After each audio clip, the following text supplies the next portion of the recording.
और हमारे यहाँ तो शास्त्रों में कहा गया है तत्वम असि,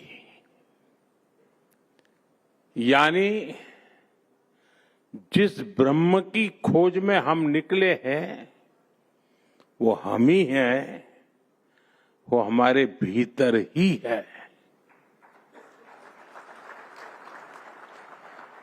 जो सामर्थ्य हमारे भीतर है उसे हमें पहचानना है। बीते 11 वर्षों में भारत ने अपना वही सामर्थ्य पहचाना है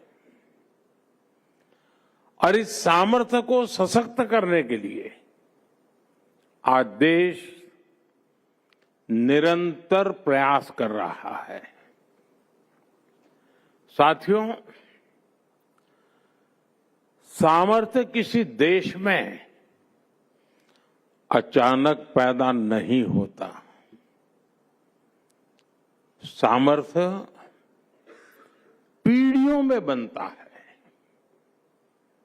वो ज्ञान से, परंपरा से, परिश्रम से और अनुभव से निखरता है। लेकिन इतिहास के एक लंबे कालखंड में गुलामी की इतनी शताब्दियों में हमारे सामर्थ्यवान होने की भावना को ही हीनता से भर दिया गया था। दूसरे देशों से आयातित विचारधारा ने समाज में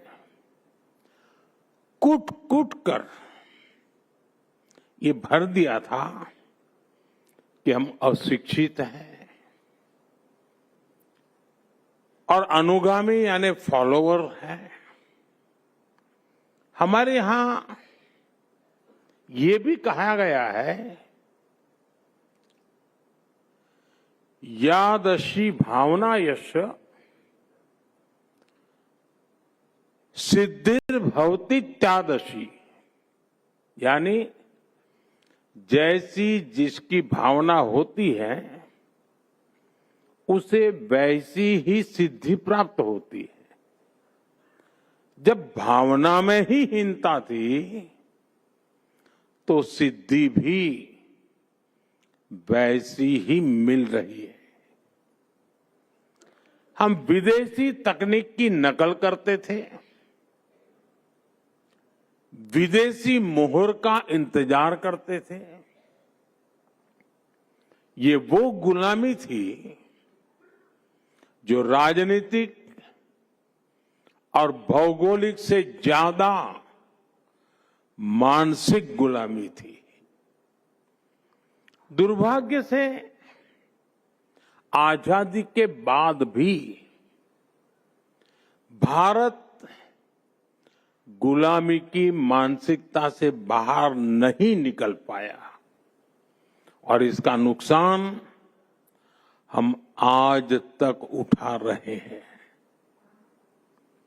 इसका ताजा उदाहरण हम ट्रेड डील्स को लेकर हो रही चर्चा में देख रहे हैं।